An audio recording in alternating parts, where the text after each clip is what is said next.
The last item for osmotic pressure is taken from item 12.20 of Levine, and the information given in our problem is summarized here in this particular diagram. The dashed line here represents our semi-permeable membrane. Through this membrane, only water can pass through from the left compartment to the right compartment and vice versa.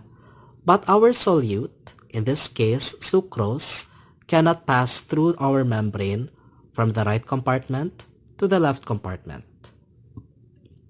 At each compartment, a capillary tube is set up wherein our water or solution can rise inside. And when it comes into equilibrium with the atmospheric pressure, it attains a height here as well as on the rightmost tube. The differences in their heights is now represented by small letter h. This system now is maintained at a temperature of 25 degrees Celsius. And you also have here the following. We can understand this system as being like a double piston assembly. You can have a piston right here, and through our piston, we now exert a pressure P on our pure water. Now, in the absence of any solute in our rightmost compartment, if this was also pure water, then on the right compartment, we also exert a pressure of P. By exerting pressure here and also on the left compartment, we observe that there is now mechanical equilibrium in our two-compartment system.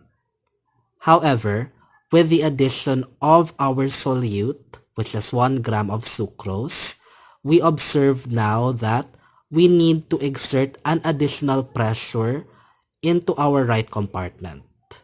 We exert this additional pressure so that once again, we attain our mechanical equilibrium. This additional pressure, which we now symbolize as capital Pi, represents our osmotic pressure. Now, in this particular item, we're now supposed to find the height difference between our two capillary tubes as they rise for our compartments. And so for this one, we try to have the following assumptions. We then assume for simplicity's sake that the density of the pure water is 1 gram per cubic centimeter and that the solution in the right compartment is ideally dilute.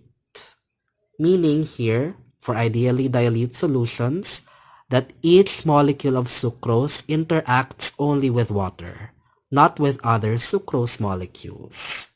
That's what we mean by an ideally dilute solution.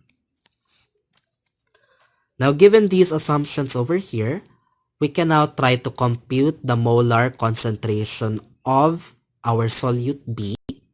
So first we compute the number of moles of sucrose by dividing 1 gram of sucrose with its molar mass.